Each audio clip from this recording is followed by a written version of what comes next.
Hey there, ladies and gentlemen, boys and girls. I am honored to be sharing poetry with you like I always would at the bookstore Half Price Books on Northville Bar in Austin, Texas, which used to be the community poetry reading space on the first Wednesday of every month. After the pandemic, it closed down, which makes me very sad. Although I'm pleased that the host of that reading space is glad that I am keeping the spirit alive by doing this. I'm going to share with you some science poems because oftentimes behind submissions I would get of periodic table elements, and on a whim years ago I worked to create periodic table poems for every element, and then when a chemist friend of mine says, hey, there's a contest for Twitter length ones, I did that as well, and I only got third place, but that's not bad for somebody who's not a scientist. Anywho, I'm going to share with you a couple, maybe two, that are from this book, from this collection book, and maybe another one. These two are going to be from the cc&d September-December 2022 issue anthology titled Unable to Escape It. It's true. Unable to Escape It. This first poem, which is the Twitter length poem, is also going to be released, or also was released in the Scottish Publications book Twitterverse Periodic Table Poetry. Sorry, that excites me way much. Twitterverse Periodic Table Poetry, as well as Unable to Escape It, is in this first poem, or is for this first poem, and it is titled Antimony, Sordid and Violent. Ancient Greeks used this as a remedy. Egyptians smeared it on their eyes as kohl, mascara. Al-Qaeda chemists called this black powder alcohol. A Swiss alchemist distilled it to alcohol vini, wine. This medicine may have even led to Mozart's death. What a sordid and violent history. But now, no, that's a crazy one. I'm going to skip to the next one, which is a longer version of Antimony. And because it's a longer one, it is not a Twitter length one. It is in this book. They're both together. And it's also in the Periodic Table of Poetry, which is an elder book before all of the elements had their names. So if you want to know about Nironium, yes, that's a higher one, or Muscovium, or I can't remember what 118 was. They're Unanoctium, Unanseptium. They're actually in here with their original older titles. But some of them, like Antimony, had their names. So this is a poem that is in both of those books, and it's titled Antimony. It's actually quite remarkable. It doesn't seem to have much use. But antimony seems to cause a long and bitter war in the 1600s between France and Germany. Wars were started over land, religion, love, or money. But the element antimony? Well, doctors in that age believed in the medicinal value of antimony, and the war was the war of the pen, with opposing views on antimony's medical value. The two sides took up literary arms, writing scathing reports in medical journals with the vitriol of a Jerry Springer show where the bodyguard couldn't even control his feud. And the scary thing is that antimony is actually toxic. But still, Greek physicians recommended antimony for skin complaints in the 1st century AD. And since that age, many still champion antimony for medical purposes, medicinal purposes. In fact, in Germany, a man, under the false name of a 15th century monk named Basil Valentine, wrote an entire book about antimony remedies published in the 1604, and he claimed that alchemy would free antimony of its toxicity. Just because it makes you vomit means it might help your body remove the toxins that ail you. The Egyptians even used antimony as a form of mascara. They called the toxic antimony sulfide stibate, and black eye powder called kohl. Later, Al-Qaeda chemists called this substance alcohol, which came to be a term to mean any powder that led to the 1600s Swiss alchemists to call distilled extract of wine alcohol vini, which shows the trail from toxic eye makeup to intoxicating alcohol.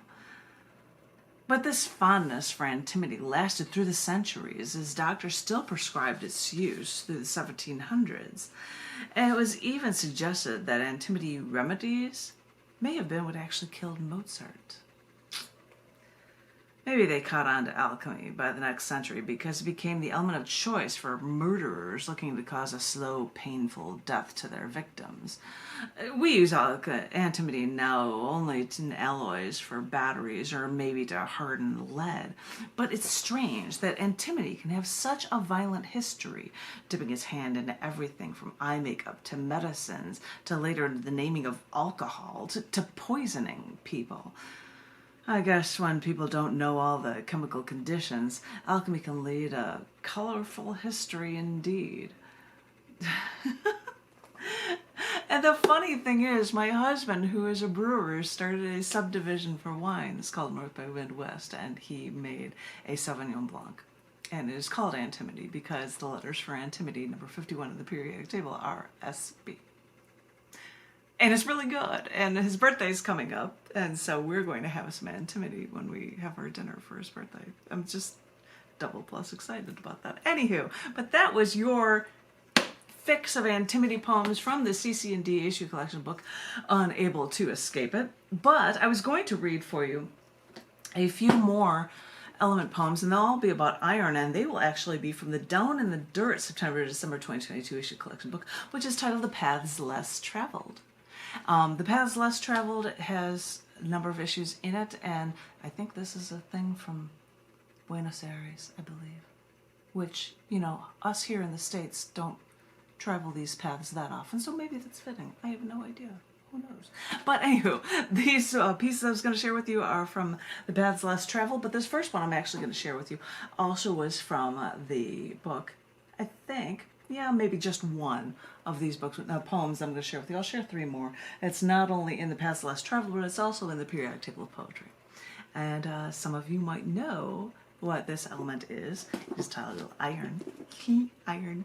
And it's in both of these books. You can find out about both these books from Scars Publications or Amazon. This is a poem titled Iron. Grabbing the wrought iron railing as I walked toward the kitchen, I first put away the iron and ironing board, but the television blaring from in the den stopped me in my tracks. As I walked, a Japanese TV voice asked, Joshua, or something, before the English translator started. Before going into the den, I saw him and he asked, "Excuse me, Iron Chef is on?" Because although these shows are insanely old, it's fun to watch his Japanese food show for vegetarian meal ideas. "Yeah, you got any ideas for dinner?" he responded as I walked to the stainless steel fridge and looked at our food for ideas and saw his iron skillets cleaned on the stove above the stainless steel oven. Then I glanced at the stainless steel dishwasher and the stainless steel bowls on the counter. Knowing that iron forms stainless steel, I thought of all of the iron in our home. It makes sense since iron is so abundant on this planet, from its outer crust to Earth's rocky core. Even reactions of high-mass stars produce iron, making it such a vital part of this planet. So it makes sense that I'd see it everywhere, in my own home, from my furniture to my appliances, from lighting to lanterns, from tables to chairs to even our wall clock. It's in the fireplace grating, and it's even in the abstract wall art. And how extensive is my iron candle holder collection? A few of those older candle holders even have rust because, you know, iron oxidized. The Iron Age brought historical advances to everything from weaponry to introducing curvilinear and flowing decoration designs. Iron is so abundant on this planet, and since iron is so needed inside the human body, I've even been taking iron supplements to make sure I never run low. And from the micro to the macro, since I love astronomy, so with high-mass stars producing iron, scientists even believe that because of the existence of iron in the formation of our solar system, an iron isotope energy release may have led to the differentiation of asteroids after the formation 4.6 billion years ago.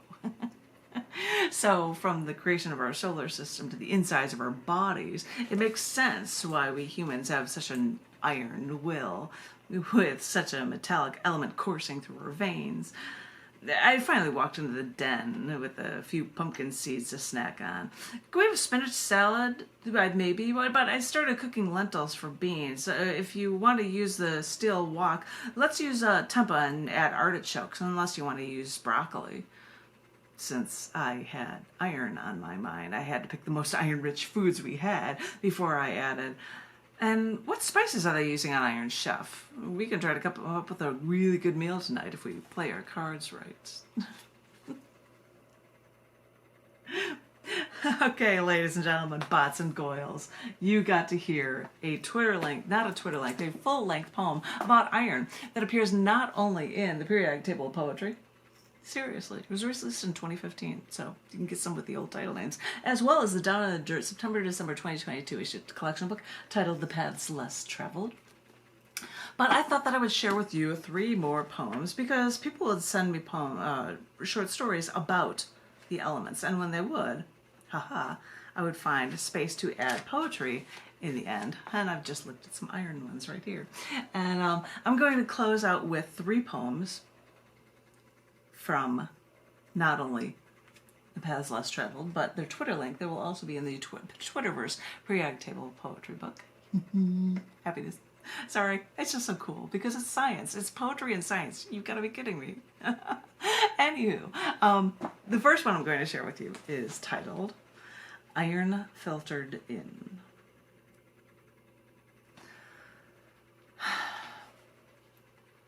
They take those iron-laced tobacco leaves, mash them into paper, then cut them up for rolling cigarettes.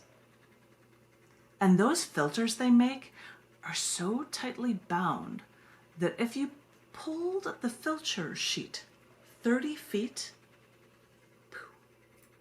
it instantly snaps back to where it was. I wonder if those filters would filter me out.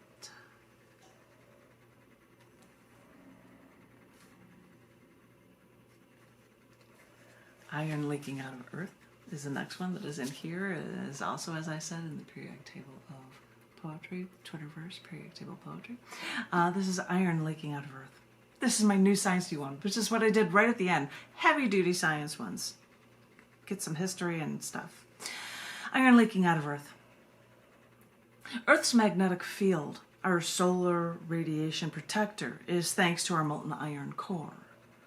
But researchers said in a study that heavy iron isotopes are leaking from our cores, dropping 1,000 plus degrees to escape. Please don't join erupting lava and mantle plumes to create your new signature now. You have to learn about what makes our planet actually work, and that's like a scary, I don't know, I think that's a scary thing. But this last one I'm going to share with you actually has the photo with it. And I think I can come up with a better quality image. Images are also in this one, and it's also a larger typeface in this book, I believe. But this last one I'm going to share with you for this reading is titled Iron Bloodied Eyelids. Doctors knew of my brain injury. When blood seeps from around my brain, it collects only in my eyelids. Iron gives blood color coming through in my blood-filled, iron-rich eyelids. I have an iron will, so shine a light in my eye. See if I respond.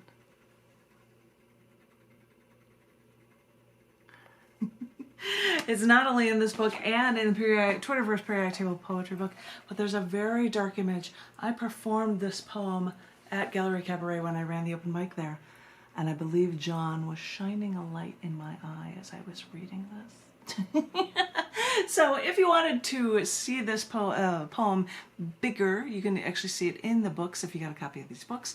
If you wanted to see it in color and huge-o-rama, you could look online because I would have links to it with every poem, including Iron Bloody Eyelids. So I hope you enjoyed your science lesson today. I might do one more reading for you guys in honor of the 1 to 3 p.m.